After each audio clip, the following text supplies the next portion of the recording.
醫學發展一日千里，好多不治之症都慢慢發現解救嘅辦法。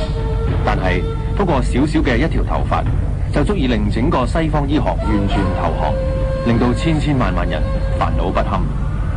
不過西方醫學解釋唔到嘅問題，係咪就等於絕望呢？喺中醫浩瀚嘅醫術體系裏邊，又可唔可以找尋到一線曙光？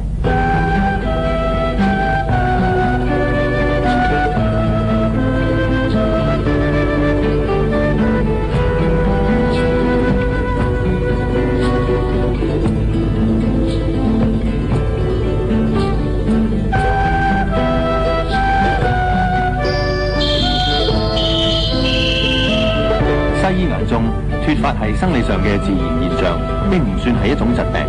不過就屬於無藥可救。即使近年不斷有研製出新藥嘅消息，但係由於有副作用，往往令人望而卻步。世事無絕對，喺醫學上嚟講，奇蹟係每日都有可能發生嘅事。特別係中國嘅醫學理論，萬物相生相克，相克相生。基本上只會有絕望嘅病人，唔會有絕望嘅病症。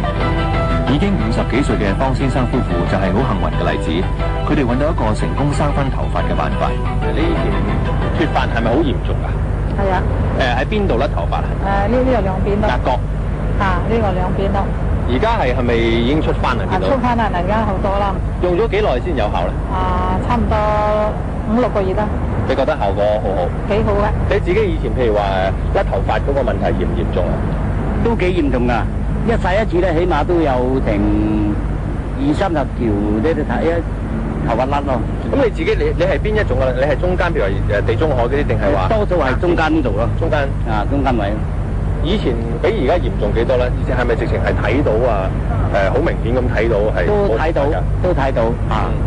一梳一梳咧，一吹咗頭髮咧就見到光光地咯，個中間位咯。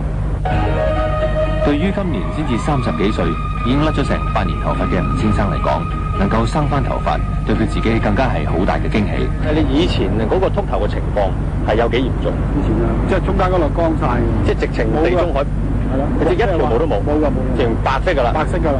你用咗幾耐啊？用咗2個月。其實用咗幾耐之後，先至開始見到有啲毛髮生出嚟？45日到啦。即係冇幾耐嘅啫喎，生咗。係啊，即係啱出咗1個月到。對於西方醫學嚟講，一直係一個死熱嘅甩頭髮現象，係咪真係喺中國醫學上揾到咗解救嘅辦法呢？呢一件發明又有冇科學根據呢？北京天壇醫院嘅主治醫師伊庚教授就曾經對呢部細細嘅儀器做過研究。治療的過程是不是有特別刺激哪一個頭髮的部分呢？因為我們這個生髮器呢，它有這個21根的金屬導針啊，它呢相當於像梅花針的原理，所以它呢對於這個頭部的穴位有很強的刺激作用。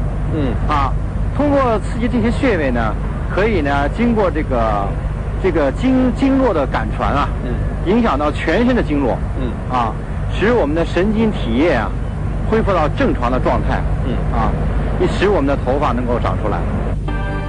伊庚教授喺94年更加對呢個生髮器作臨床嘅療效觀察，發現佢嘅效能相當顯著。你是哪一個時候開始做為這個生髮器做臨床實驗？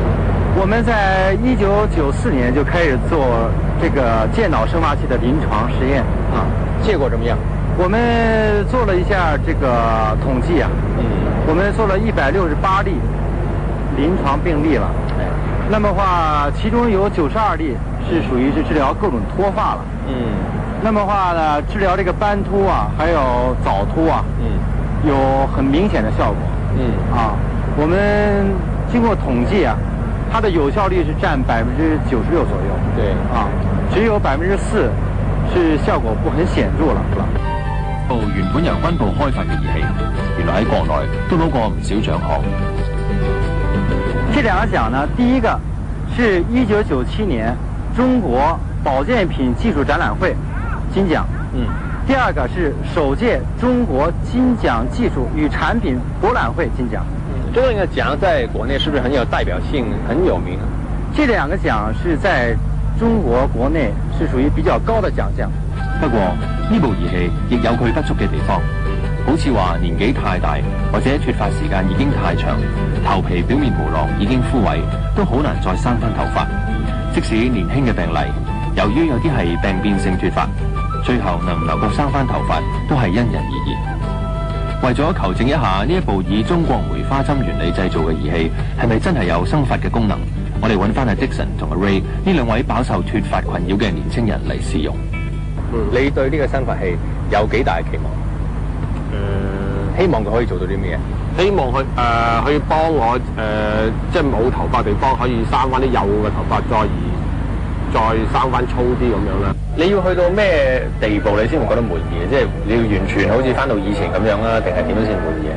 有改善就已經好好，即係比而家好啲。係啦，唔好再惡化。係啦，就算唔改善都唔好再惡化。